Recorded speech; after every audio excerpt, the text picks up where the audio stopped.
대한민국 최고의 의료시설을 자랑하는 백율의료원 최상층 특실 복도에는 숨막히는 침묵만이 감돌고 있었으며 그 정적은 마치 다가올 죽음을 예고하는 듯 무겁게 가라앉아 있었다. 이곳에 누워있는 인물은 백율그룹의 유일한 후계자 강도준 전무였고 그는 원인 불명의 혼수 상태에 빠져 생사의 기로를 헤매고 있었기에 의료진조차 손을 쓸 수 없는 절망적인 상황이었다. 창백하다 못해 투명해 보이는 그의 얼굴 위로 드리운 짙은 그림자는 단순한 병색이 아니라 마치 누군가가 그의 생명력을 억지로 쥐어짜내는 듯한 기이하고 불길한 기운을 내뿜고 있었다. 병실 안을 가득 채운 기계들의 규칙적인 경고음만이 그가 아직 이 세상에 붙어 있음을 알리는 유일한 신호였고 의료진은 그 소리가 언제 멈출지 몰라 초조함에 식은땀을 흘리고 있었다. 강도준의 최측근이자 비서실장인 차성우는 굳게 다문 입술로 병실 문을 지키며 시시각각 조여오는 압박감을 온몸으로 견뎌내고 있었는데 그것은 그룹 내부의 하이에나들이 도준의 사망 소식만을 기다리고 있다는 사실을 누구보다 잘 알고 있었기 때문이었다. 이 사진들은 이미 장례 절차를 논의하며 차기 권력 구도를 짜고 있었고 도준이 이대로 눈을 감는다면 백율그룹은 공중분해되거나 탐욕스러운 친족들의 먹잇감이 될 것이 자명했다. 차성우는 주먹을 꽉 쥐며 자신의 무력함을 탓했지만 현대의학이 포기한 이 상황에서 그가 할 수 있는 일이라곤 기적을 바라는 것 외에는 아무것도 없었다. 바로 그때 병실 입구에 삼엄한 경비를 뚫고 소란스러운 소리가 들려왔고 차성우의 날카로운 시선이 그쪽을 향했다. 검은색 정장을 단정하게 차려입은 한 여자가 경호원들의 재질을 뿌리치고 거침없이 복도를 걸어오고 있었는데 그녀의 눈빛에는 두려움이나 망설임이 전혀 없었다. 서희수라고 불리는 그녀는 이 급박한 상황과는 전혀 어울리지 않는 차분한 태도로 병실 앞을 가로막은 거구의 경호원들을 단숨에 제압하거나 혹은 기묘한 움직임으로 그들의 손길을 피하며 앞으로 나아갔다. 그녀는 소란을 듣고 뛰쳐나온 차성우와 눈이 마주치자마자 대뜸 강도준의 상태가 질병이 아니라는 충격적인 말을 던졌다. 그녀의 목소리는 낮지만 또렷하게 울려 퍼졌고 그 말 속에는 타인이 감히 반박할 수 없는 확신과 위압감이 서려 있어 주변의 공기마저 순간적으로 얼어붙게 만들었다. 서희수는 차성우의 당황한 표정은 아랑곳하지 않고 병실 문을 가리키며 지금 당장 자신이 들어가지 않으면 강도준의 목숨이 끊어질 것이라고 경고했다. 그녀는 도준의 몸을 휘감고 있는 것은 병마가 아니라 누군가 의도적으로 심어놓은 저주와 살이며 지금 이 순간에도 그의 명주를 갉아먹고 있다고 설명했다. 의사들은 그녀를 미치광이 취급하며 당장 끌어내라고 소리쳤지만 서희수는 눈 하나 깜짝하지 않고 오직 차성우만을 응시하며 선택을 종용했다. 그녀가 내뱉는 단어 하나하나는 비현실적이었지만 차성우는 도준이 쓰러지기 전 겪었던 기이한 사고들과 불운들을 떠올리며 본능적으로 그녀의 말에 귀를 기울이게 되었다. 그 순간 병실 안에서 요란한 경보음이 울려 퍼지며 심전도 모니터의 그래프가 일직선으로 바뀌었고 의료진들이 비명을 지르며 심폐소생술을 시작하는 아비규환의 상황이 벌어졌다. 의사들이 제세동기를 준비하며 분주하게 움직였지만 도준의 심장은 그들의 노력에도 불구하고 다시 뛸 기미를 보이지 않았고 죽음의 그림자가 완전히 그를 덮치기 직전이었다. 서희수는 차성우를 향해 지금 의학적인 처치로는 절대 그를 살릴 수 없다고 소리치며 자신의 개입을 허락하지 않으면 후회할 시간조차 없을 것이라고 마지막 통첩을 날렸다. 차성우는 멈춰버린 모니터와 의료진의 절망적인 표정을 번갈아 보다가 마침내 결단을 내린 듯 경호원들에게 길을 비키라고 고함을 질렀다. 병실 안으로 들어선 서희수는 혼란스러운 의료진을 밀치고 침대 곁으로 다가가 강도준의 차가워진 이마에 손을 얹었는데 그 순간 병실 안의 조명이 맹렬하게 깜빡거리기 시작했다. 그녀는 품에서 낡은 침 하나를 꺼내 도준의 명치 부근에 정확하게 꽂아 넣으며 알 수 없는 주문을 읊조리기 시작했고, 그러자 도준의 몸을 짓누르던 검은 기운이 마치 연기처럼 피어오르는 환영이 보였다.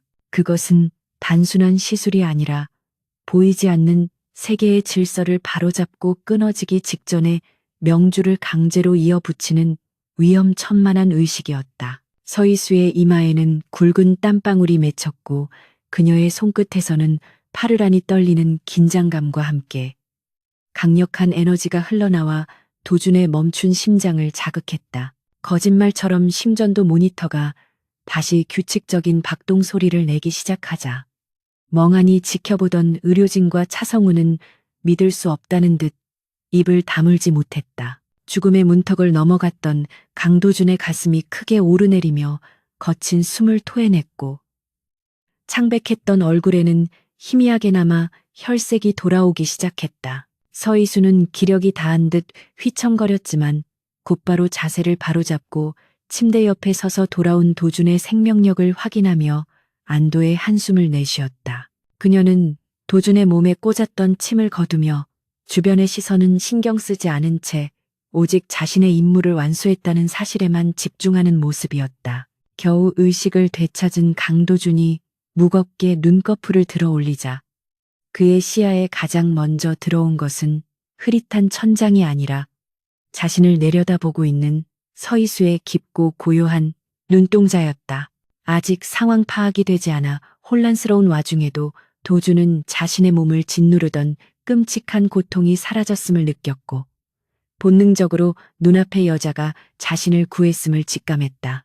차성우가 울먹이며 달려와 주군의 생존을 확인하는 사이 서희수는 조용히 뒤로 물러나려 했으나 도준의 시선은 끈질기게 그녀를 쫓았다.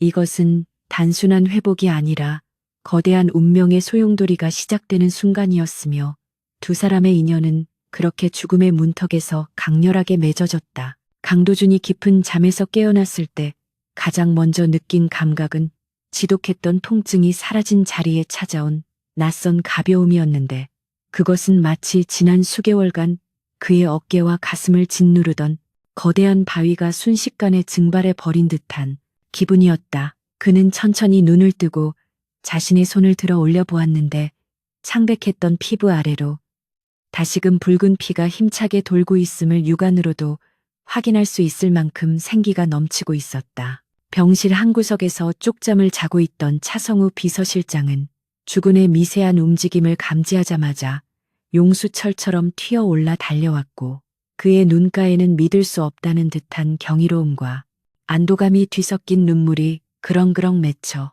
있었다.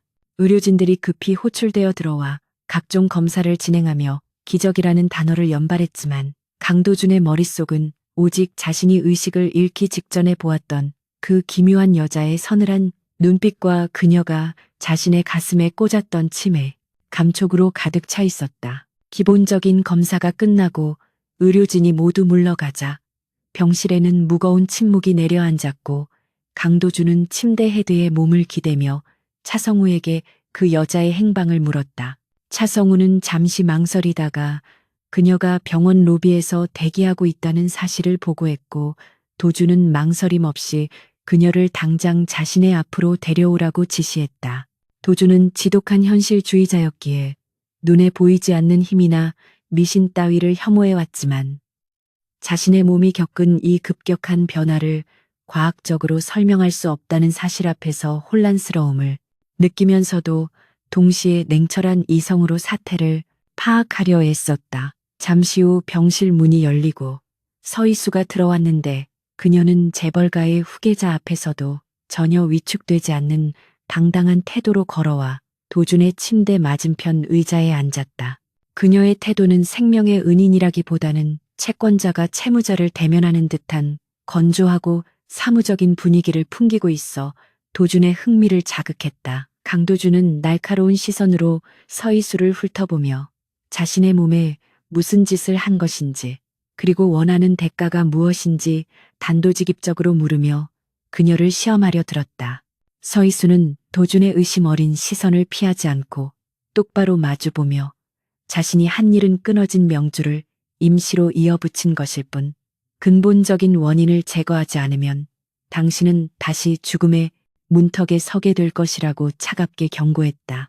그녀는 돈이나 명예 따위는 필요 없으니 백률그룹 내부를 자유롭게 조사할 수 있는 정권을 달라는 터무니없는 요구를 내밀었다. 도주는 그녀의 요구가 지나치게 대담하고 위험하다고 생각하며 코웃음을 쳤지만 서희수는 백률그룹 내부의 도준을 저주하여 죽음에 이르게 하려는 세력이 존재하며 그들이 설치한 덫을 제거하지 않으면 도준뿐만 아니라 그룹 전체가 무너질 것이라고 덧붙였다.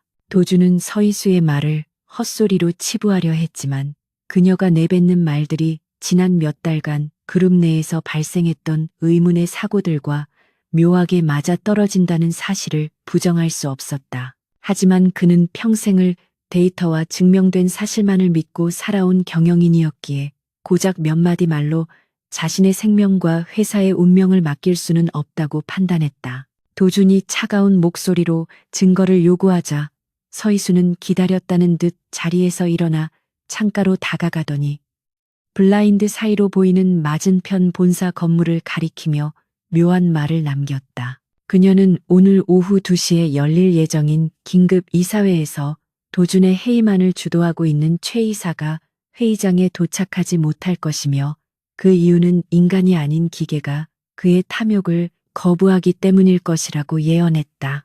도준은 시계를 확인했는데 이사회까지는 불과 1시간도 채 남지 않은 시각이었고 그는 반신반의하면서도 차성우에게 최 이사의 동선을 실시간으로 보고하라고 지시했다. 시간이 흐를수록 병실 안의 긴장감은 팽팽하게 고조되었고 서희수는 마치 결과를 이미 알고 있는 사람처럼 평온하게 차를 마시며 침묵을 지켰다. 오후 2시가 가까워지자 차성우의 태블릿으로 이사회장 상황이 중계되기 시작했는데 회의장에는 도준을 반대하는 세력들이 모여 웅성거리고 있었지만 정작 그들을 이끌어야 할 최 이사의 모습은 보이지 않았다. 바로 그때 차성우의 휴대전화가 요란하게 울리기 시작했고 전화를 받은 그의 표정이 순식간에 경악으로 물들며 도준을 바라보았다. 본사 로비에 있는 전용 엘리베이터가 갑작스러운 오작동을 일으켜 급추락하는 사고가 발생했고 그 안에 타고 있던 사람이 바로 최 이사라는 충격적인 보고였다. 다행히 비상제동장치가 작동하여 목숨은 건졌으나 그는 중상을 입고 병원으로 이송 중이라는 소식에 도준은 등골이 오싹해지는 것을 느꼈다. 서희수는 놀란 기색 없이 찻잔을 내려놓으며 이것은 시작에 불과하며 도준을 노리는 자들의 기운이 강해질수록 주변 사람들도 휘말리게 될 것이라고 담담하게 말했다. 그녀는 최 이사의 사고가 우연이 아니라 그가 지니고 있던 악한 기운이 건물의 흐름과 충돌하여 발생한 필연적인 결과라고 설명했다. 도준은 이제 더 이상 그녀를 사기꾼이나 미치광이로 취급할 수 없게 되었음을 인정해야만 했고 그녀가 가진 능력이 자신의 생존에 반드시 필요하다는 사실을 뼈저리게 깨달았다. 그는 잠시 눈을 감고 복잡한 생각들을 정리한 뒤 결단을 내린 듯 차성우에게 서류를 준비하라고 지시했다. 그것은 단순한 고용 계약서가 아니라 자신의 목숨을 담보로 한 일종의 동맹서약서와 다름없었다. 도준은 서희수에게 다가가 그녀가 요구한 모든 권한을 보장하겠다고 약속하며 대신 자신의 생명을 확실하게 지켜달라는 조건을 덧붙였다. 서희수는 도준이 내민 손을 잡지 않고 대신 책상 위에 놓인 만년필을 집어들어 계약서에 서명하며 이것으로 거래가 성사되었음을 알렸다. 그녀는 자신을 특별 전략 고문이라는 직함으로 포장해 줄 것을 요청했고 도준은 즉시 인사팀에 연락하여 발령을 내리도록 조치했다. 두 사람 사이에는 묘한 신뢰와 긴장감이 동시에 흐르고 있었는데 이것은 비즈니스 파트너십을 넘어선 운명 공동체의 시작을 알리는 신호탄이었다. 서희수는 이제부터 자신이 백률그룹의 그림자 속에 숨어있는 뱀들을 하나씩 사냥할 것이라고 선언했고 도준은 그녀의 눈에서 처음으로 살기 어린 결의를 읽어낼 수 있었다. 서희수는 계약이 성사되자마자 곧바로 업무에 착수하겠다며 병실을 나서려 했으나 도주는 그녀를 불러 세워 한 가지 질문을 던졌다. 그는 왜 하필 자신을 구했는지, 그리고 왜 자신의 곁에 남기로 했는지에 대한 개인적인 이유를 물었으나 서희수는 그저 옅은 미소를 지으며 때가 되면 알게 될 것이라는 모호한 대답만을 남기고 사라졌다.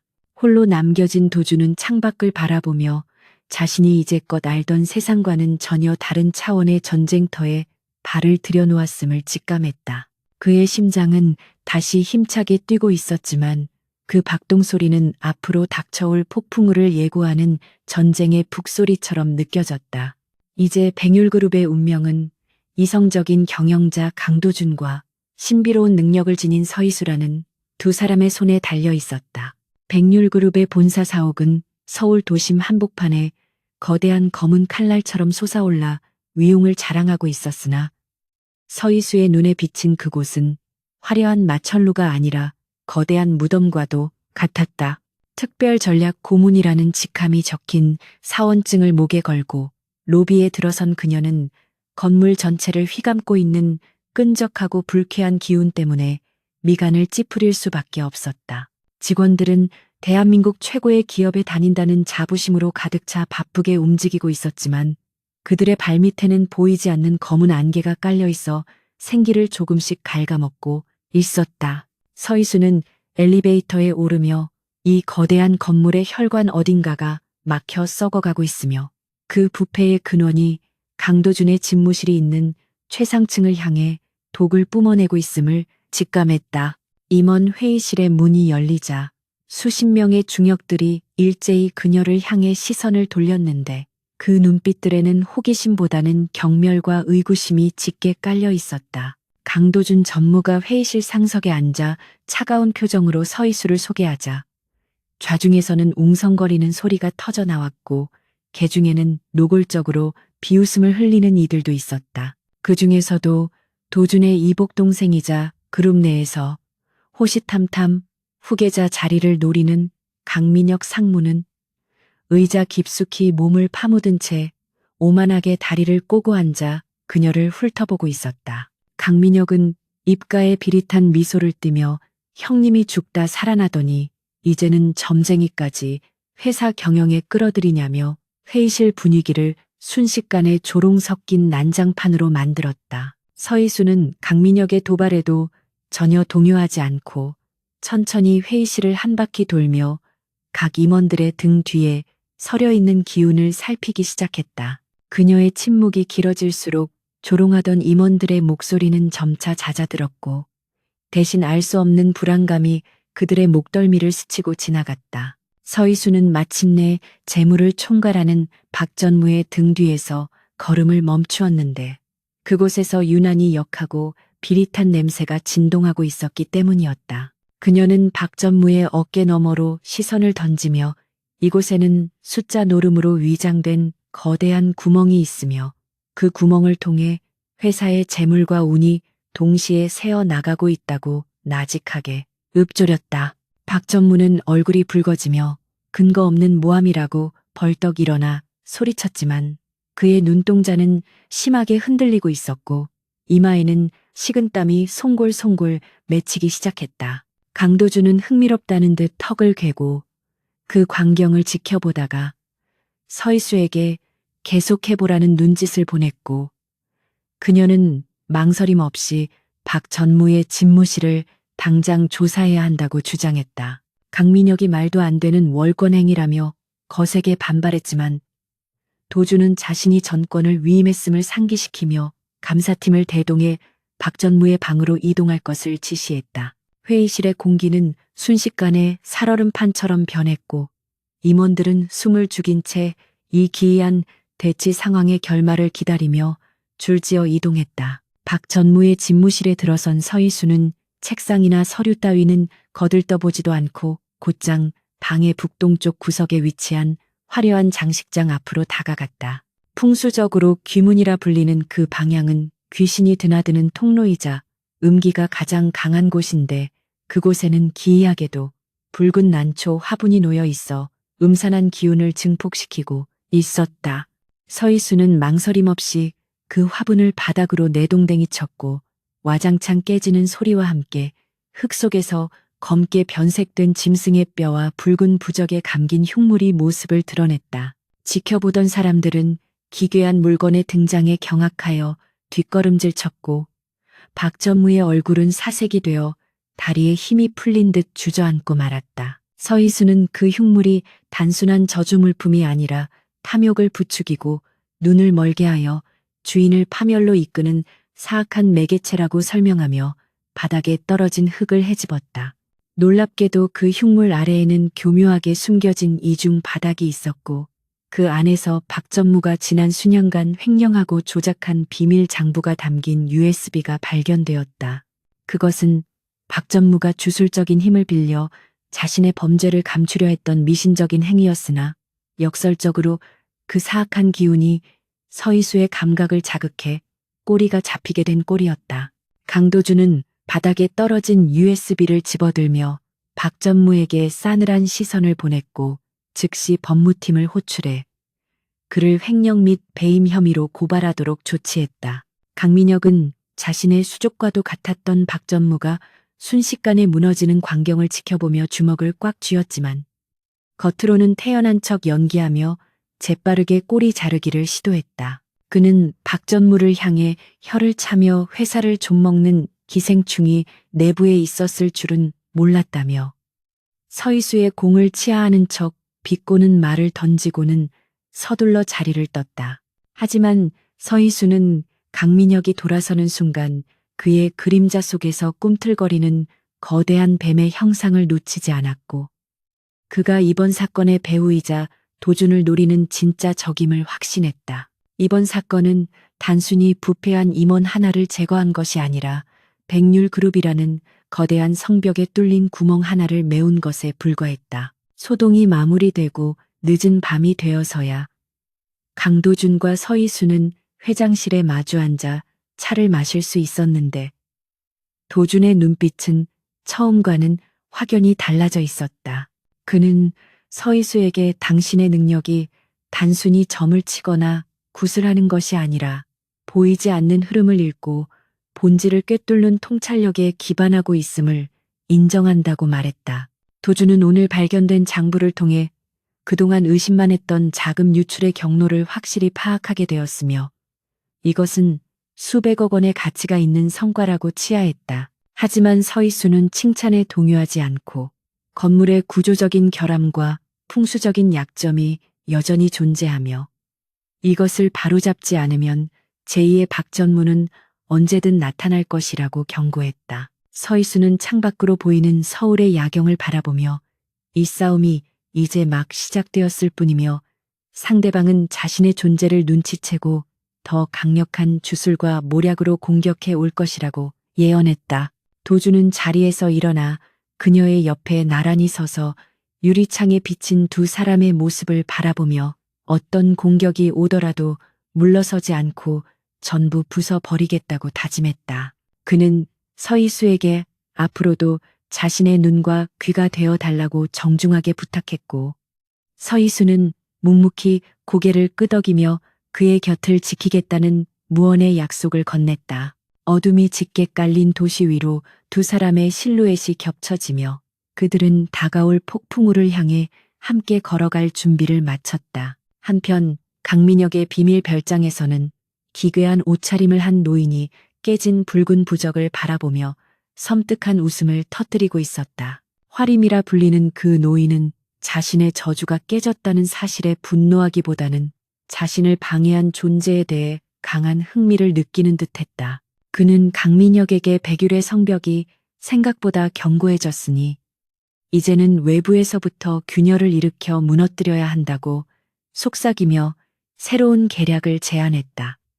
어둠 속에서 번뜩이는 그들의 눈빛은 먹잇감을 노리는 맹수의 그것과 닮아 있었고 백률그룹을 둘러싼 운명의 수레바퀴는 더욱 격렬하게 돌아가기 시작했다. 서울의 밤하늘을 화려하게 수놓는 인공조명 아래 최고급 호텔인 더 헤리티지 그랜드 볼룸에서는 1년 중 가장 성대한 자선 파티가 열릴 준비로 분주했다.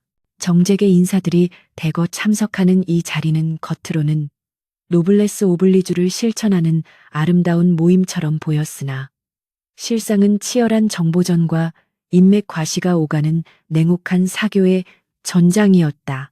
강민혁 상무는 연회장 한 구석에서 샴페인 잔을 만지작거리며 입가에 비릿한 미소를 띠고 있었는데 오늘이야말로 눈엣 가시 같은 형 강도준을 사회적으로 매장시킬 완벽한 무대가 마련되었기 때문이었다. 그의 배후에 있는 주술사 화림은 오늘 밤 도준이 마실 술잔의 환각과 광기를 불러일으키는 강력한 저주를 심어놓았고 이것이 발동되면 도준은 수많은 카메라 앞에서 미치광이처럼 날뛰게 될 운명이었다. 강민혁은 상상만으로도 짜릿한 전율을 느끼며 시계를 확인했고 파티의 시작을 알리는 웅장한 음악 소리와 함께 거대한 문이 열리는 것을 지켜보았다. 강도준은 완벽하게 재단된 턱시도를 입고 연회장에 들어섰지만 그의 곁에는 화려한 드레스를 입은 유명 여배우나 재벌가 영예가 아닌 단정한 검은 정장 차림의 서희수가 동행하고 있었다. 그녀의 차림새는 화려한 파티장 분위기와는 다소 이질적이었으나 그녀에게서 뿜어져 나오는 고요하고 서늘한 기운은 주변의 화려한 보석들조차 무색하게 만들 만큼 압도적이었다. 서희수는 연회장에 들어서자마자 공간을 가득 메우고 있는 끈적하고 탁한 기운을 감지하고 미간을 찌푸렸는데 그것은 단순한 시기나 질투의 감정을 넘어선 인위적이고 악의적인 살기였다. 그녀는 도준에게 바짝 붙어서며 오늘 밤은 그 어느 때보다 위험한 덫이 도사리고 있으니 절대 자신의 곁에서 떨어지지 말라고 나직하게 경고했다. 도준은 긴장된 표정으로 고개를 끄덕이며 그녀의 조언을 마음 깊이 새겼고 수많은 플래시 세례 속에서도 흐트러짐 없는 자세를 유지하며 걸음을 옮겼다. 파티가 무르익어가고 분위기가 고조될 무렵 강민혁이 사람 좋은 미소를 지으며 다가왔는데 그의 손에는 최고급 샴페인 2잔이 들려 있었다. 그는 형님의 건강 회복을 축하한다는 그럴듯한 멘트와 함께 도준에게 술잔을 건넸고 주변에 있던 기자들과 내빈들은 이 아름다운 형제애를 지켜보며 박수를 보냈다. 도준은 서희수의 눈치를 살폈으나 그녀는 찰나의 순간 미세하게 고개를 끄덕이며 마셔도 좋다는 신호를 보냈기에 의심을 거두고 잔을 받아들었다. 하지만 서희수는 이미 강민혁의 그림자 속에 숨어있는 검은 뱀의 혓바닥을 보았고 그 술잔에 담긴 저주가 도준의 입술에 닿는 순간 어떤 일이 벌어질지 꿰뚫어 보고 있었다. 그녀는 도준이 술을 한 모금 마시는 순간 자신의 오른손에 쥐고 있던 옥으로 만든 작은 부적을 힘껏 움켜쥐며 보이지 않는 결계를 펼쳐 저주의 침투를 막아낼 준비를 마쳤다. 차가운 액체가 목을 타고 넘어가는 순간 강도준의 시야가 급격하게 흔들리기 시작했고 귓가에는 수천 개의 벌레가 기어다니는 듯한 끔찍한 이명 현상이 발생했다. 화려했던 샹들리에는 괴물의 눈알처럼 변해 그를 노려보았고 우아하게 웃고 있는 사람들의 얼굴은 순식간에 기괴하게 일그러진 악마의 형상으로 바뀌어 그를 향해 조소를 날리는 듯했다. 도준은 속에서 끓어오르는 구토감과 함께 당장이라도 소리를 지르며 눈앞에 있는 모든 것을 때려 부수고 싶은 충동에 휩싸였고 그의 이성은 벼랑 끝으로 몰리고 있었다. 강민혁은 도준의 눈동자가 흔들리고 식은땀이 흐르는 것을 포착하고는 회심의 미소를 지으며 기자들에게 눈짓을 보내 그가 폭주하는 결정적인 순간을 포착할 준비를 시켰다. 이성이 끊어지기 직전 누군가의 따뜻하고 단단한 손길이 도준의 등 뒤를 감싸 안았는데 그것은 바로 서희수의 손이었으며 그 접촉을 통해 맑고 청량한 기운이 폭포수처럼 흘러들어왔다. 서희수는 도준의 귓가에 대고 났지만 힘있는 목소리로 눈에 보이는 헛것에 현혹되지 말고 자신의 목소리에만 집중하라고 속삭였다. 그녀는 자신의 영역을 총동원하여 도준의 뇌를 잠식하려던 검은 안개를 걷어내고 흐트러진 기의 흐름을 강제로 바로잡는 정화의식을 눈에 띄지 않게 행하고 있었다. 도주는 등 뒤에서 전해지는 뜨거운 열기와 서희수의 확신에 찬 목소리에 의지하여 혼란스러운 정신을 부여잡았고 마침내 눈앞을 가리던 붉은 장막이 걷히며 다시금 선명한 현실의 풍경이 돌아오는 것을 느꼈다. 거짓말처럼 정신이 맑아진 강도주는 깊은 숨을 내쉬며 흔들렸던 자세를 바로잡았고 오히려 이전보다 더욱 날카롭고 또렷한 눈빛으로 강민혁을 응시했다. 강민혁은 당황하여 뒷걸음질 쳤는데 분명 저주가 발동하여 도준이 발광해야 할 타이밍이었음에도 불구하고 그가 너무나도 멀쩡하게 서 있었기 때문이었다. 이때 서희수는 도준의 몸에서 튕겨나온 저주의 기운을 역으로 이용하여 강민혁에게 되돌려 보냈고 그 반동은 즉각적으로 나타났다. 강민혁은 갑자기 다리에 힘이 풀리며 비틀거리다가 옆을 지나가던 웨이터와 부딪혔고 쟁반 위에 있던 붉은 와인이 그의 흰색 턱시도 위로 쏟아지며 마치 피를 뒤집어 쓴 듯한 흉한 몰골이 되고 말았다. 연회장은 순식간에 정적에 휩싸였고 모든 시선이 와인을 뒤집어 쓰고 바닥에 주저앉은 강민혁에게 쏠렸는데 그는 수치심과 알 수 없는 공포감에 사로잡혀 벌벌 떨고 있었다. 도주는 이 기회를 놓치지 않고 여유로운 미소를 지으며 다가가 넘어진 동생에게 손을 내밀어 일으켜 세우는 관용을 베풀었다.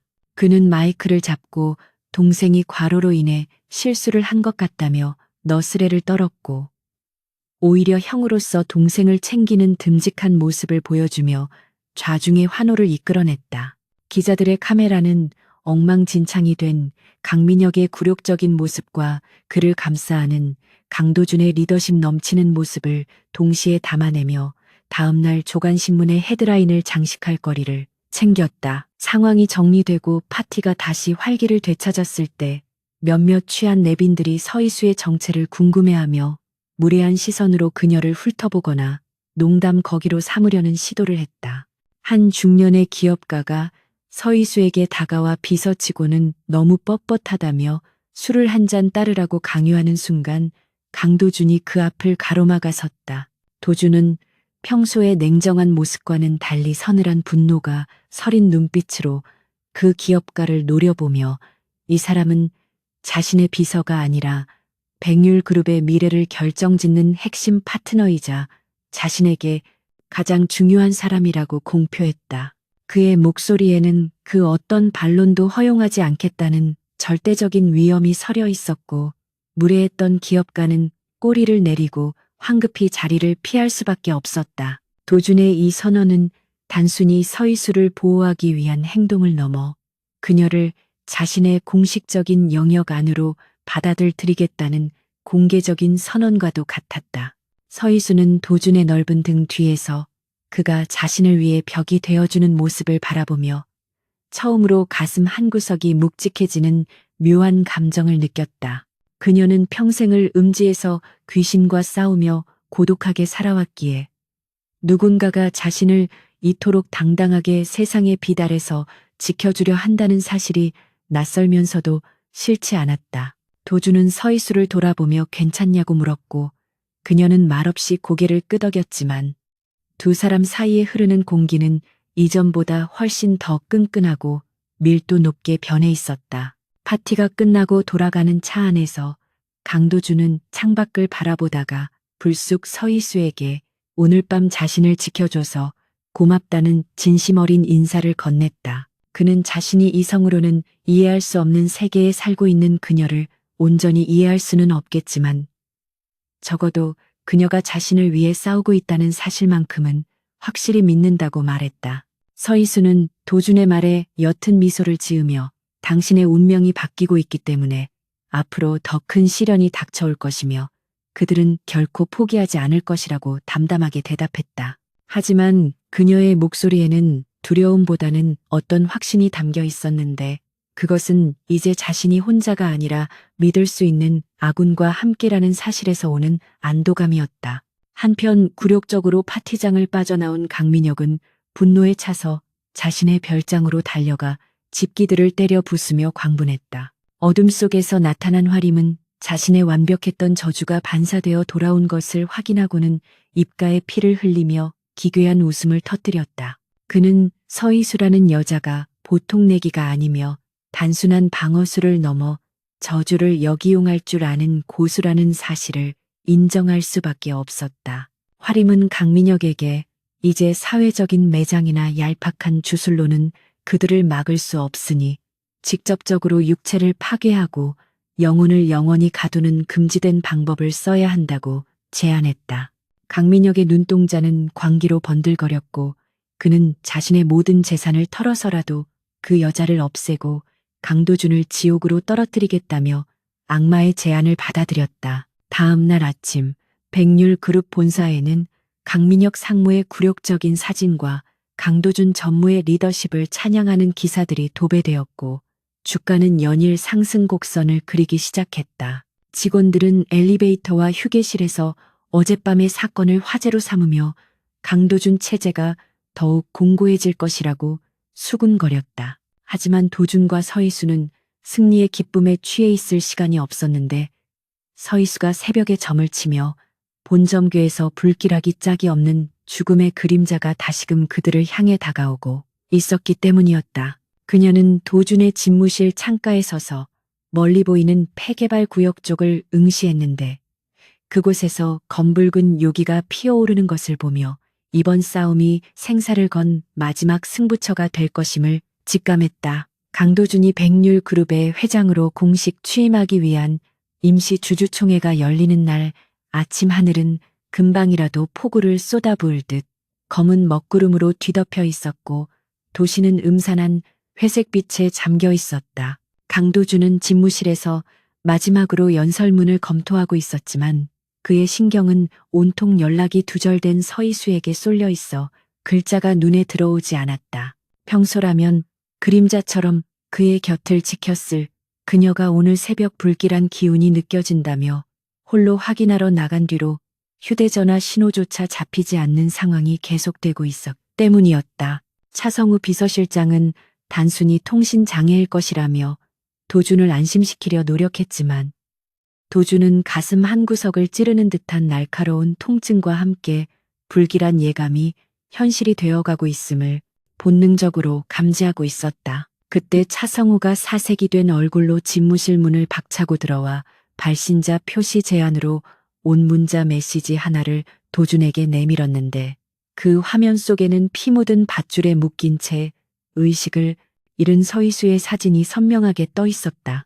사진 밑에는 간결하고도 잔혹한 요구사항이 적혀 있었는데 주주총회 참석을 포기하고 지금 당장 과거의 공사가 중단된 사구역 폐개발지로 혼자 오지 않으면 그녀의 목숨을 끊어놓겠다는 협박이었다. 사구역은 수년 전 공사 도중 인부들이 잇따라 의문사를 당해 흉흉한 소문과 함께 방치된 곳으로 백률그룹의 아픈 손가락이자 도시의 흉물로 남은 죽음의 땅이었다.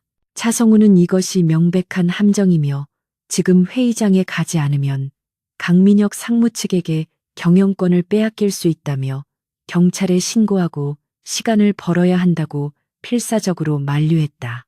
하지만 도준은 흔들리는 눈동자로 사진 속 서희수를 응시하다가 이내 결단을 내린 듯 재킷을 집어들며 차성우에게 주주총회의 진행을 최대한 지연시키라고 차갑게 지시했다. 그는 자신이 가진 모든 권력과 부를 잃는다 해도 자신을 위해 목숨을 걸고 싸워온 여자를 차가운 바닥에서 홀로 죽게 내버려 둘 수는 없다는 사실을 뼈저리게 깨닫고 있었다. 폭우가 쏟아지기 시작한 도로를 질주하는 강도준의 차는 미친 듯이 속도를 높여 도심을 빠져나갔고 빗물에 미끄러지는 타이어의 마찰음이 비명처럼 울려 퍼졌다. 그의 머릿속에는 이성적인 계산이나 경영권 방어 따위의 생각은 모두 사라지고 오직 서희수를 구해야 한다는 일념만이 화살처럼 박혀 타오르고 있었다. 한편 사구역 폐건물 지하 깊숙한 곳에서는 습하고 곰팡내 나는 공기 속에 묶여있는 서희수가 천천히 의식을 되찾고 있었는데 그녀의 눈앞에는 기괴한 재단과 함께 춤을 추듯 주문을 외우고 있는 화림의 모습이 보였다. 서희수는 깨질 듯한 두통 속에서도 상황을 냉정하게 파악하려 애썼고 이곳이 단순한 납치 장소가 아니라 강도준과 자신의 명줄을 동시에 끊어버리기 위해 설계된 거대한 주술적 처형 장임을 알아차렸다. 바닥에는 닭의 피로 그려진 복잡한 진법이 붉게 빛나고 있었고 사방에 붙은 부적들은 원혼들을 불러들여 산 사람의 생기를 탐하고 있었다. 화림은 서희수가 깨어난 것을 확인하자 누런 이빨을 드러내며 비열하게 웃었고 이제 곧 강도준이 제 발로 죽으러 올 것이라며 그녀의 절망을 부추겼다. 하지만 서희수는 두려워하는 기색 없이 오히려 화림을 노려보며 당신이 섬기는 신은 대가를 바라는 악귀일 뿐이며 이 의식이 실패하는 순간 그 대가는 당신의 목숨이 될 것이라고 싸늘하게 경고했다. 그녀는 묶인 손가락을 미세하게 움직여 자신의 기운을 조절하며 결계의 가장 약한 부분을 탐색하기 시작했고 화림의 부하들이 불안해하는 틈을 타 그들의 심리를 교묘하게 자극했다. 서희수는 놈들의 어깨 위에 씌워진 객귀들을 언급하며 곧 닥쳐올 불행을 예언하자 건장한 덩치의 납치범들은 공포에 질려 서로 눈치를 보며 뒷걸음질 쳤다. 비록 몸은 구속되어 있었지만 그녀의 영혼과 말은 날카로운 칼날이 되어 적들의 내부를 서서히 붕괴시키고 있었다. 마침내 폐건물 입구에 도착한 강도준은 차에서 내려 쏟아지는 빗속을 뚫고 어둠에 잠긴 건물 안으로 걸어 들어갔는데 그곳은 마치 이승이 아닌 듯한 서늘하고 무거운 공기로 가득 차 있었다. 입구부터 진동하는 썩은 냄새와 기분 나쁜 속삭임이 귓가를 맴돌았지만 도주는 눈 하나 깜짝하지 않고 오직 서희수가 갇혀있는 지하를 향해 뚜벅뚜벅 걸음을 옮겼다. 어둠 속에서 화림이 고용한 용역 깡패들이 쇠파이프를 들고 나타나 도준의 앞을 막아서며 위협했지만 지금의 도준은 평소의 냉철한 기업가가 아닌 분노에 찬 야수와도 같았다. 그는 달려드는 사내의 팔을 꺾어 제압하고 그가 놓친 무기를 빼앗아 망설임 없이 휘두르며 짐승 같은 기세로 포위망을 뚫고 나갔다. 피가 튀고 살이 찢기는 격투 속에서도 도준의 눈빛은 흔들리지 않았고 그 압도적인 기백에 눌린 깡패들은 공포를 느끼며 길을 터줄 수밖에 없었다. 지하 공간의 철문이 굉음과 함께 열리고 피투성이가 된 강도준이 모습을 드러내자 재단을 지키던 화림의 표정이 일순간 굳어졌다. 화림은 당황하여 부적을 태우며 급하게 살을 날리는 주문을 외쳤고 그러자 검은 형체들이 안개처럼 피어오르며 도준의 몸을 휘감아 숨통을 조이려 들었다. 보이지 않는 힘에 의해 도준이 바닥에 무릎을 꿇고 고통스러워하자 서희수는 비명을 지르며 그만두라고 소리쳤지만 화림은 광기 어린 웃음을 터뜨리며 의식의 마지막 단계를 진행하려 했다. 바로 그때 고통 속에서 신음하던 도준이 이를 악물고 일어서며 자신의 품 안에 있던 만년필을 꺼내 들었는데 그것은 단순한 펜이 아니라 지난번 서희수가 몰래 그의 주머니에 넣어두었던 호신용 부적이 새겨진 물건이었다. 도준은 혼신의 힘을 다해 그 만년필을 재단의 중심에 놓인 붉은 항아리를 향해 던졌고 정확하게 명중한 항아리가 깨지면서 끔찍한 비명소리와 함께 검은 연기가 흩어졌다. 항아리가 깨지자 의식은 역류를 일으켰고 화림은 피를 토하며 뒤로 나뒹굴었으며 그 틈을 타 도주는 비틀거리는 몸을 이끌고 서희수에게 달려가 밧줄을 풀어주었다. 서희수는 자유로워지자마자 도준의 상처를 살피며 눈물을 흘렸지만 도준은 그녀의 얼굴을 감싸쥐며 무사해서 다행이라는 말만을 반복했다. 두 사람은 서로의 온기를 확인하며 잠시 숨을 골랐으나 화림은 아직 포기하지 않고 비틀거리며 일어나 품에서 날카로운 단검을 꺼내들고 그들을 향해 달려들었다. 서희수는 도준을 밀쳐내고 바닥에 떨어진 쇠파이프를 집어들어 화림의 손목을 강타해 칼을 떨어뜨리게 만들었고 이어서 그녀의 이마에 손바닥을 대고 기압을 넣어 사악한 기운을 봉인하는 주문을 외쳤다. 화림은 고통스러운 비명을 지르며 바닥에 쓰러져 발작을 일으켰고 그를 감싸고 있던 검은 기운들은 갈 곳을 잃고 허공으로 흩어져 버렸다. 모든 상황이 종료되고 폐건물을 빠져나온 두 사람은 쏟아지는 빛 속에서 서로를 부축하며 힘겹게 걸음을 옮겼는데 도준의 흰 셔츠는 빗물과 핏물로 붉게 물들어 있었다. 멀리서 경찰차의 사이렌 소리가 들려오기 시작했고 차성우가 이끄는 경호팀이 도착하여 그들을 향해 뛰어오는 모습이 보였다. 도준은 긴장이 풀리며 다리에 힘이 빠져 주저앉으려 했지만 서희수가 단단히 그의 허리를 감싸 안아 지탱해 주었고 두 사람은 비에 젖은 채 서로의 눈을 깊이 바라보았다. 도준은 오늘 자신이 주주총회를 포기함으로써 회장직을 잃을지도 모른다는 사실을 알고 있었지만 눈앞에 있는 서희수의 생명을 구했다는 안도감에 그 어떤 후회도 느끼지 않았다. 서희수 또한 자신의 목숨을 걸고 사지로 뛰어든 이 남자가 이제는 단순한 계약 관계를 넘어 자신의 운명 깊숙이 들어와 버렸음을 인정할 수밖에 없었다. 병원으로 이송되는 구급차 안에서 강도준은 응급처치를 받으면서도 서희수의 손을 놓지 않았고 서희수는 그의 곁에 앉아 아직 남아있는 사기를 정화해 주었다. 차성우는 주주총회가 강도준의 불참으로 인해 파행을 겪었으며 강민혁 측이 이를 빌미로 임시 이사회를 소집해 회장 선임 안건을 부결시켰다는 비보를 전해왔다. 하지만 도준은 담담하게 고개를 끄덕이며 오히려 잘된 일이라고 말했는데 이는 적들의 패를 모두 확인했으니 이제 그들을 일망타진할 명분과 증거를 확실하게 쥐게 되었다는 뜻이었다. 도준의 눈빛은 패배자의 것이 아니라 더 큰 전쟁을 준비하는 승부사의 것으로 불타오르고 있었고 옆에 앉은 서희수 역시 그와 같은 곳을 바라보며 결의를 다지고 있었다. 오늘 밤의 사건은 강도준과 서희수에게 씻을 수 없는 상처를 남겼지만 동시에 그들을 하나로 묶어주는 가장 강력한 끈이 되었으며 이제 그들은 강민혁과 그의 배후 세력을 향한 마지막 반격을 준비하고 있었다. 한편 경찰에 체포되어 끌려가던 화림은 취조실에서 미친 듯이 웃으며 강민혁의 이름을 부르짖기 시작했고 이는 강민혁에게 치명적인 독이 되어 돌아갈 조짐을 보이고 있었다. 강민혁은 별장에서 화림의 체포 소식을 듣고 패닉 상태에 빠져 술병을 집어 던지며 고함을 질렀지만 이미 기울어진 운명의 저울을 되돌리기에는 역부족이었다. 서희수는 병실 창가에 서서 밤하늘을 올려다보며 별들의 위치가 바뀌고 있음을 일궈냈고 이제 사악한 별이 지고 새로운 제왕의 별이 떠오를 시간이 임박했음을 직감했다. 그녀는 침대에 누워 잠든 도준의 얼굴을 바라보며 나지막이 속삭였다.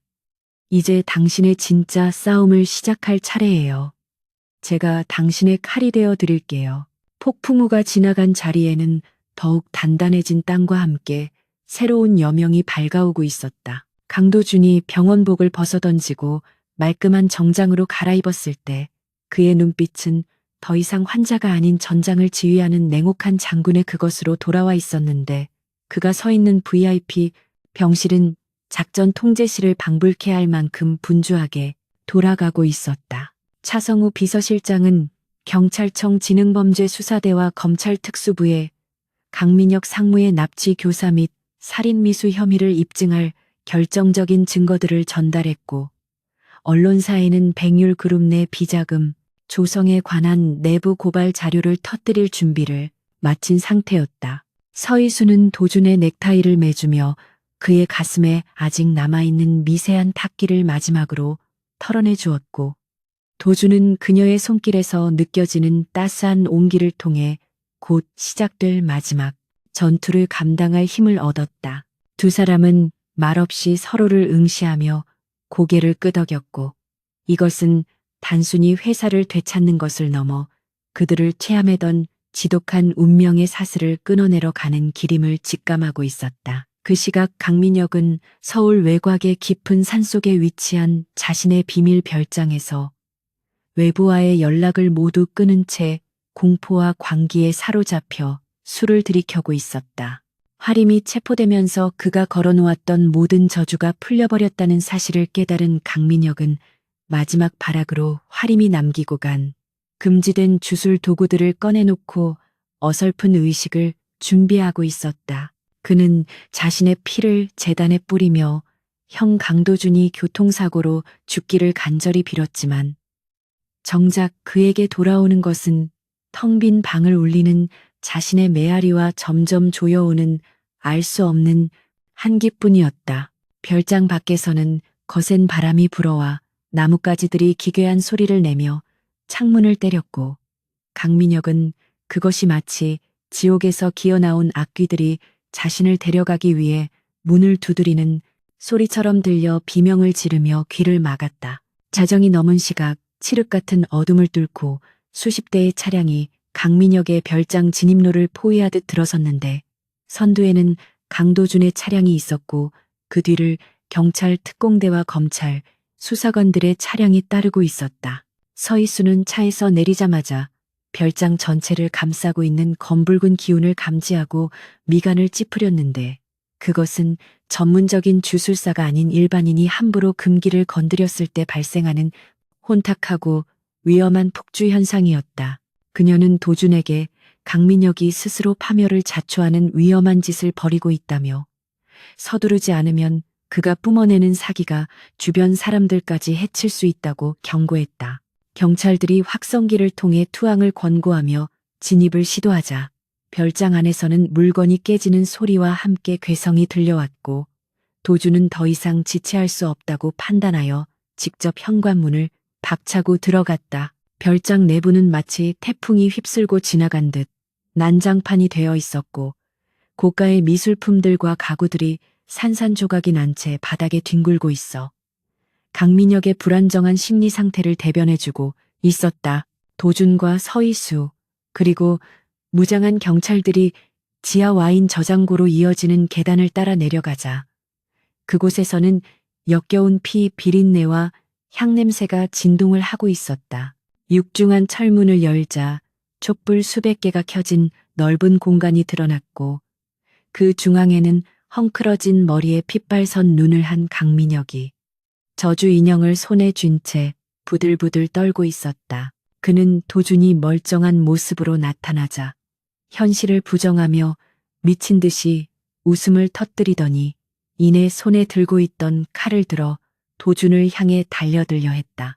하지만 경찰 특공대가 즉시 그를 제압하려 했고 그 순간 서희수가 다급하게 소리치며 그들 앞을 막아섰다. 서희수가 경찰들을 제지한 것은 강민혁의 몸 주변에 눈에 보이지 않는 날카로운 살기가 가시처럼 돋아나 있어 섣불리 건드렸다가는 끔찍한 사고가 발생할 수 있음을 보았기 때문이었다. 그녀는 천천히 강민혁을 향해 걸어가며 지금 당신이 부르려는 것은 당신의 소원을 들어줄 신이 아니라 당신의 영혼을 잡아먹으러 온 악귀들이라고 차분하게 설득했다. 강민혁은 서희수의 목소리에 잠시 멈칫했으나 이내 화림이 가르쳐준 주문을 외우며 재단에 놓인 검은 항아리를 깨뜨려 그 안에 봉인된 악령을 풀어놓으려는 최후의 수단을 쓰려 했다. 서희수는 품에서 부채를 꺼내 펼치며 도준에게 뒤로 물러나라고 신호를 보냈고 동시에 바닥을 힘차게 밟으며 지신의 기운을 끌어올려 강민혁의 폭주를 막을 결계를 쳤다. 검은 항아리가 바닥에 떨어져 깨지는 순간 엄청난 굉음과 함께 검은 연기가 폭발하듯 뿜어져 나와 지하 공간을 가득 채웠고 형광등이 모두 터져나가며 칠흑 같은 어둠이 찾아왔다. 사람들의 비명소리와 혼란 속에서 오직 서희수만이 침착하게 빛나는 부적을 허공에 날려 검은 연기의 중심부를 타격했고 그녀의 입에서는 맑고 청아한 정화의 주문이 흘러나왔다.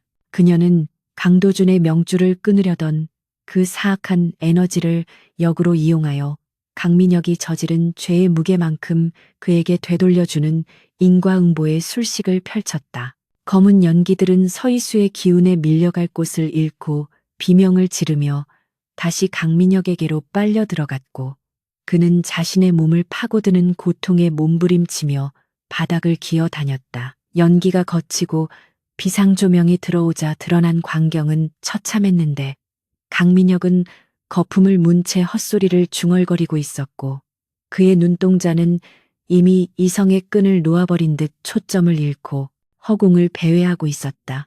경찰들은 신속하게 강민혁에게 수갑을 채우고 미란다 원칙을 고지했지만 그는 귀신이 보인다며 살려달라고 애원하는 꼴사나운 모습만을 보일 뿐이었다. 강도준은 싸늘한 눈빛으로 무너진 동생을 내려다보며 이것이 네가 그토록 원하던 권력의 말로냐고 나지막이 물었으나 강민혁에게서는 아무런 대답도 돌아오지 않았다. 도준은 씁쓸함과 허무함이 교차하는 표정으로 돌아섰고 경찰들에게 철저한 수사를 당부하며 서희수와 함께 지하실을 빠져나왔다. 별장 밖으로 나오자 언제 비가 왔냐는 듯 밤하늘에 구름이 걷히고 둥근 보름달이 환하게 떠올라 세상을 비추고 있었는데 그 빛은 마치 긴 악몽이 끝났음을 알리는 신호와도 같았다. 서희수는 깊은 숨을 들이마시며 폐부 깊숙이 박혀있던 탁한 공기를 토해냈고 도주는 그녀의 어깨에 자신의 재킷을 벗어 덮어주며 고생했다는 짧은 인사를 건넸다. 두 사람은 별장 앞 정원에 나란히 서서 경찰차에 실려가는 강민혁을 지켜보았는데 승자의 환희보다는 씁쓸한 여운이 남는 것은 어쩔 수 없는 일이었다. 도주는 서희수에게 이제 모든 위협이 사라졌으니 당신의 계약도 끝난 것이냐고 조심스럽게 물었고 그의 목소리에는 그녀가 떠날지도 모른다는 불안감이 섞여 있었다. 서희수는 도준의 질문에 바로 대답하지 않고 밤하늘을 올려다보며 백율그룹의 상공에 드리워졌던 먹구름이 완전히 걷혔음을 확인했다. 그녀는 도준을 향해 고개를 돌리며 계약서에 명시된 위협은 사라졌지만 새로운 백률을 건설하는 과정에서 또 다른 시련이 올 수도 있지 않겠냐며 은근한 미소를 지었다. 도준은 그녀의 대답에 안도의 한숨을 내쉬며 옅은 미소로 화답했고 두 사람 사이에는 굳이 말로 하지 않아도 통하는 깊은 신뢰와 애정이 흐르고 있었다. 그들은 이제 과거의 망령들을 모두 떠나보내고 오직 서로를 의지하며 새로운 미래를 향해 발걸음을 옮길 준비를 마쳤다. 다음 날 아침 뉴스는 백률그룹 강민혁 상무의 구속 소식과 강도준 회장의 공식 취임 예정 소식을 대대적으로 보도하며 재계의 지각 변동을 예고했다. 백률그룹 본사 앞에는 수많은 취재진이 몰려들었지만 강도준은 당당한 모습으로 정문에 들어섰고 그의 곁에는 여전히 서희수가 그림자처럼 하지만 이제는 누구보다 든든한 파트너로서 함께하고 있었다. 직원들은 환호와 박수로 그들을 맞이했고 도준은 로비 중앙에 서서 직원들을 향해 허리 숙여 인사하며 투명하고 공정한 경영을 약속했다. 서희수는 멀리서 그 모습을 지켜보며 자신이 선택한 남자가 진정한 리더로 거듭나는 과정을 흐뭇하게 바라보았고 이제 자신의 역할이 그림자에서 빛으로 옮겨가고 있음을 느꼈다. 백률그룹의 본사 대강당은 새로운 회장의 취임식을 축하하기 위해 모여든 수천 명의 임직원과 정재계 인사들로 발디딜 틈 없이 붐비고 있었지만 그 분위기는 과거의 무겁고 숨 막히던 공기와는 완전히 달랐다.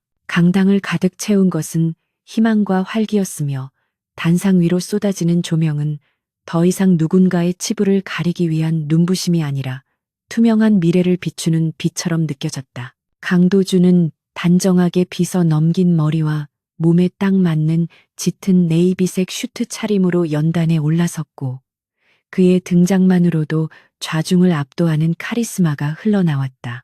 그는 준비된 연설문을 읽어 내려가는 대신 단상 아래에 앉아있는 서희수와 짧게 눈을 맞춘 뒤 마이크를 잡고 진심을 담은 즉흥 연설을 시작했다. 도준의 목소리는 부드러우면서도 단호하게 울려 퍼졌고 그는 지난날의 과오를 덮지 않고 정면으로 마주하며 완전히 새로운 백류를 만들겠다는 포부를 밝혔다. 취임식이 끝나고 이어진 리셉션장에서 강도준은 샴페인 잔을 든 채 수많은 사람의 축하 인사를 받았지만 그의 시선은 끊임없이 연회장 구석에 서 있는 서희수를 향하고 있었다. 그녀는 오늘따라 검은 정장 대신 연한 베이지색 원피스를 입고 있었는데 그 모습이 마치 겨울이 지나고 찾아온 봄처럼 따스하고 편안해 보였지만 동시에 어딘가 모르게 헐거워진 느낌을 주고 있었다. 서희수는 다가오는 임원들에게 정중하게 목례를 하면서도 이 화려한 축제의 자리가 자신과는 어울리지 않는다고 생각하는 듯 자꾸만 출구 쪽을 바라보고 있었다. 그녀는 자신의 임무가 강도준을 죽음의 위기에서 구해내고 그를 온전한 제왕의 자리에 올리는 것까지라고 선을 그어두고 있었기에 이제 모든 것이 제자리를 찾은 지금이 바로 자신이 떠나야 할 때라고 판단하고 있었다. 리셉션이 마무리될 무렵 서희수는 조용히 연회장을 빠져나와 회장실로 향했고 미리 정리해둔 짐 상자를 챙겨들고 마지막으로 사무실을 둘러보았다. 이곳에서 보낸 시간은 그리 길지 않았지만 생사를 넘나드는 치열한 전투와 말로 다 할 수 없는 감정들이 켜켜이 쌓여 있어 발길이 쉽게 떨어지지 않았다. 그녀는 책상 위에 놓인 사직서와 계약 종료 확인서를 가지런히 올려두고는 깊은 한숨을 내쉬며 돌아섰는데 그때 회장실 문이 거칠게 열리며 강도준이 들어왔다. 도준은 숨을 헐떡이며 들어와 서희수의 손에 들린 짐 상자와 책상 위의 서류를 번갈아 보았고 그의 표정은 순식간에 딱딱하게 굳어졌다. 그는 성큼성큼 다가와 서희수의 짐 상자를 빼앗아 소파 위에 던지듯 내려놓으며 도대체 누구 마음대로 계약을 끝내려 하느냐고 낮은 목소리로 으르렁거렸다. 서희수는 도준의 격한 반응에 잠시 당황했지만 이내 평정심을 되찾고 차분한 목소리로 우리의 계약은 당신의 생명을 위협하는 요소를 제거하고 회장직에 오를 때까지였다고 상기시켰다. 그녀는 이제 강민혁과 화림은 사라졌고 백일그룹 내부의 썩은 기운도 모두 정화되었으니 자신과 같은 사람이 더 이상 당신의 빛나는 앞길에 그림자를 드리워서는 안 된다고 말했다. 서희수는 자신이 머무는 곳은 언제나 귀신과 저주가 득실거리는 음지였기에 양지의 정점에 서 있는 도준과는 가는 길이 다르다는 것을 뼈저리게 알고 있었던 것이다. 그녀는 도준에게 짐이 되기 싫었고 그가 평범하고 행복한 삶을 누리기를 바라는 마음에 스스로 물러나려는 것이었으나 도준의 생각은 그녀와는 전혀 달랐다. 강도준은 서희수의 말을 듣고 허탈한 듯 웃음을 터뜨리더니 그녀의 어깨를 단단히 붙잡고 당신이 없으면 내 세상은 다시 암흑천지로 변할 것이라고 절박하게 말했다. 그는 자신이 두려운 것은 귀신이나 저주 따위가 아니라 바로 당신이 없는 매일 아침을 맞이하는 것이라며 지난 시간 동안 그녀가 지켜준 것은 자신의 목숨뿐만 아니라 차갑게 식어있던 심장이었음을 고백했다. 도준은 서희수의 눈을 깊이 바라보며 당신이 그림자라면 나는 기꺼이 그 그림자 속에 함께 묻힐 것이고 당신이 음지에 산다면 내가 그곳을 양지로 만들겠다고 선언했다. 그의 눈빛에는 그 어떤 주술보다 강력한 진심과 열망이 담겨 있었고 그 뜨거운 감정의 파동은 굳게 닫혀있던 서희수의 마음을 흔들어 놓기에 충분했다. 도준은 품 안에서 작은 벨벳 상자를 꺼내 서희수에게 내밀었는데 그 안에는 화려한 다이아몬드 반지 대신 붉은색 옥으로 깎아 만든 투박하지만 영롱한 빛을 내는 가락지가 들어 있었다. 그는 이것이 우리 가문 대대로 내려오는 수호의 징표이자 내 생명과 운명을 당신에게 완전히 맡기겠다는 새로운 계약의 증거라고 설명했다. 도준은 서희수의 손을 잡고 반지를 끼워주며 이번 계약의 기간은 영원이며 위약금은 자신의 모든 것이라고 말하며 프러포즈했다. 서희수는 손가락에 끼워진 붉은 옥반지를 내려다보며 눈시울을 붉혔고 처음으로 무거운 짐을 내려놓은 듯 환하게 웃으며 고개를 끄덕였다. 그녀는 평생을 타인의 운명을 봐주는 일에만 매달려 자신의 운명은 돌볼 겨를이 없었지만 이제야 비로소 자신이 정착해야 할 운명의 상대를 찾았음을 인정했다. 몇 년 후 백률그룹은 대한민국을 넘어 세계적인 기업으로 성장했고 강도준 회장의 혁신적인 경영 철학은 재계의 모범 사례로 꼽히고 있었다. 하지만 사람들 사이에서 더욱 화제가 되는 것은 강 회장의 곁을 그림자처럼 지키는 서희수 이사의 신비로운 내조와 탁월한 안목이었다. 그녀는 공식적인 직함 외에도 그룹의 중요한 결정을 내릴 때마다 도준에게 영적인 조언을 아끼지 않았고 덕분에 백률그룹은 수많은 위기를 기회로 바꾸며 승승장구할 수 있었다. 두 사람은 바쁜 일정 속에서도 주말이면 교회의 한적한 주택에서 함께 시간을 보내며 평범한 부부로서의 행복을 만끽했다. 서희수는 더 이상 귀신을 쫓는 일에만 매달리지 않고 도준과 함께 정원을 가꾸거나 차를 마시며 평온한 일상을 즐겼고 그녀의 얼굴에서는 예전의 그늘을 찾아볼 수 없었다. 어느 맑은 가을날 오후 강도준과 서희수는 처음 만났던 병원의 옥상 정원을 다시 찾았는데 그곳은 이제 환자들을 위한 치유의 숲으로 아름답게 조성되어 있었다.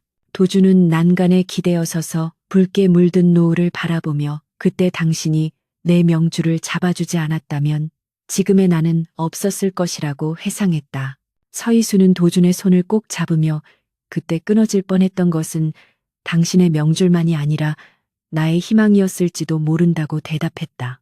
그녀는 도준을 만나기 전까지는 자신의 능력을 저주라고 생각하며 살았지만 그를 살려내면서 비로소 이 능력이 누군가를 지키고 사랑하기 위해 주어진 축복임을 깨닫게 되었다고 고백했다. 바람이 불어와 두 사람의 머리카락을 흩날렸고 도준은 서희수를 자신의 품으로 끌어당겨 안으며 앞으로 어떤 시련이 닥쳐와도 당신의 손을 절대 놓지 않겠다고 다시 한번 맹세했다.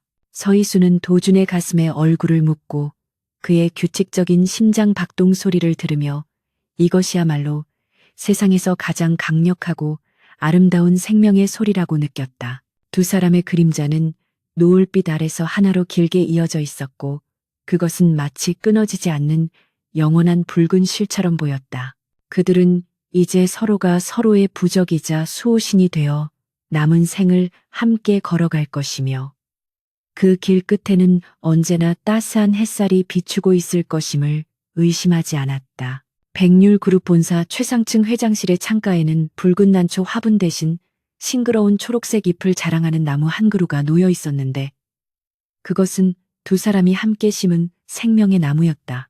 도준과 서희수는 그 나무를 바라보며 미소 지었고 도시의 불빛들이 별처럼 쏟아지는 밤하늘 아래서 두 사람의 운명은 완벽하게 하나로 겹쳐졌다. 죽음의 문턱에서 시작된 기묘한 인연은 세상의 잣대로는 설명할 수 없는 기적을 만들어냈고 그들은 그렇게 서로의 구원자가 되어주었다. 이야기는 여기서 끝을 맺지만 강도준과 서희수가 써내려갈 새로운 운명의 페이지는 이제 막 첫 줄이 쓰였을 뿐이었다. 직전까지 끊어질 듯 위태로웠던 그들의 명줄은 이제 그 무엇보다 단단하게 묶여 영원히 풀리지 않을 매듭이 되었다.